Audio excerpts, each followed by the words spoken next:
today's video, I thought we would do something different, and we're going to be reviewing some crochet hooks from Aliexpress. These are a set of Tunisian crochet hooks. As you can see, they come in this really beautiful leather almost case. Really nice. It does have a magnet here, so it has a magnet closure. It's very soft. It has beautiful stitching. I love the color. Now when you open it up, there is an insert on the inside, and the inside is actually a suede material. So you pull out the insert. As you can see, I'm already missing a hook because I'm already using it. So you get the cables, 2, 3,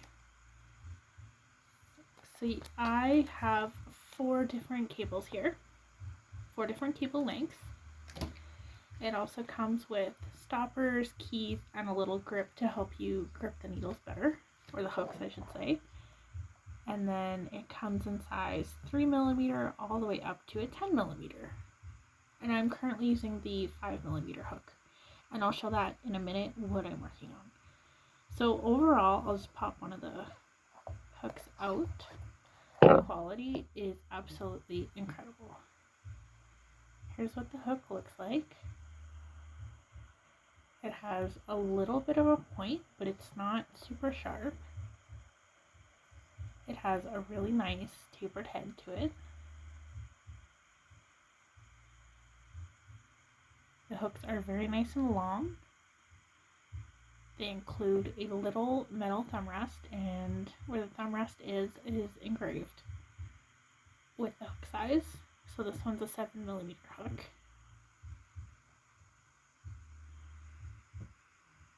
And I haven't had any issues with chipping or anything. Overall, they're not super heavy, but they're not super light either. There's no weird smell to the packaging. It just kind of smells leathery, I guess. These are what the hooks look like. And the back of the package. And I'm just going to pop the hooks back in, and I'll put this away. And I'll show you what I made with samples. So the first thing I did was I grabbed cotton yarn and I made a Tunisian simple stitch dishcloth. And this was a dream to make. If you've ever worked with cotton yarn and you know how sticky it can be on the hook, this was not like that at all. It didn't hurt my hands, nothing. I had the best time making this dishcloth. And it is on the smaller side because I got kind of bored making it, but it's a little bit wonky right here, but that's okay.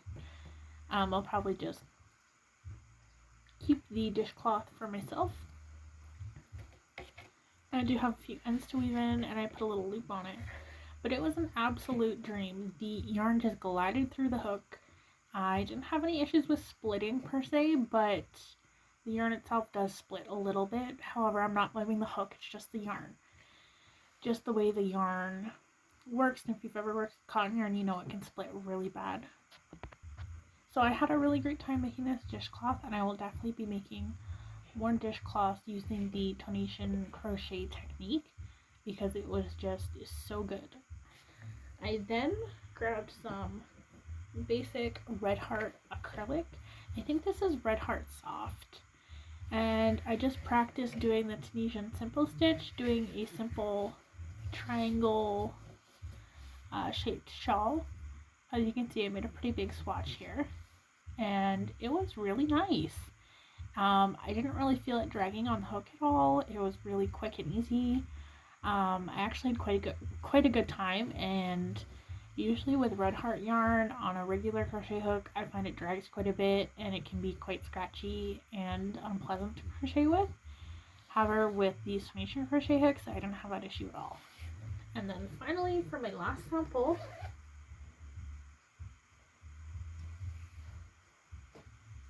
I started the Adventurous Scarf by Tony Lipsy. Oops, I just moved the camera, sorry. And I'll show you I have a really tiny little start. It's made using the Tunisian simple stitch, and it's made from the corner outwards, and it's a rectangle scarf. with stripes. And I'm using the 5mm hook for this project. So you can see it has that beautiful head. It has a little bit of that sharp point, but not too sharp. The thumb rest, and then the best part about these is it actually has a swivel cord.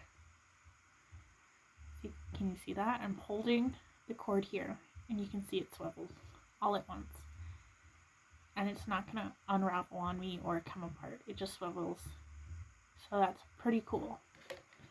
And then I have a little stopper on the end here.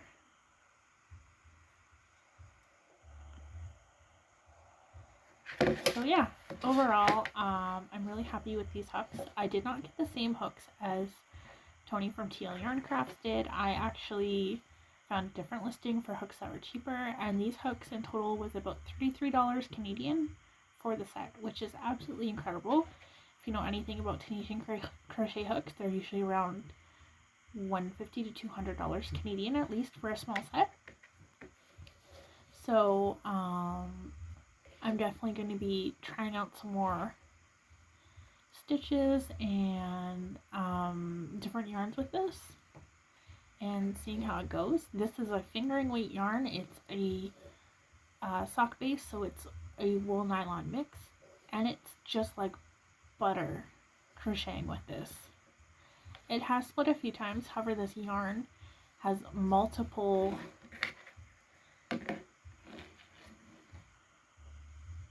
strands in it. I don't know if you can see that, but there's orange, there's purple, there's pink, so the yarn itself will split. However, that's just the nature of the yarn and the way it's spun. But I haven't had issues with it actually splitting too badly with the hook. Nothing that I can't save. So overall, if you're on the fence about whether you should get Tunisian crochet hooks, whether you're like me and you're a beginner Tunisian crochet or you're experienced, I would totally recommend these hooks. You cannot go wrong for $33 Canadian. Absolutely incredible. Of course, if you live in the United States, it's going to be cheaper than that. And I just want to say that these hooks are incredible. I'll bring in the case again just so you can see. The case is incredible. It comes with this nice magnetic closure. It's beautifully soft. It's nicely put together. I have zero complaints, and I can't believe it was only $33. This feels like I bought it from a high-end knitting store, or a yarn store, I should say. It is incredible for $33. So again, if you're on the fence, I would highly suggest looking into these hooks. So thanks for watching, and leave me any questions you have down in the comments below, and I will for sure get back to you. Thank you!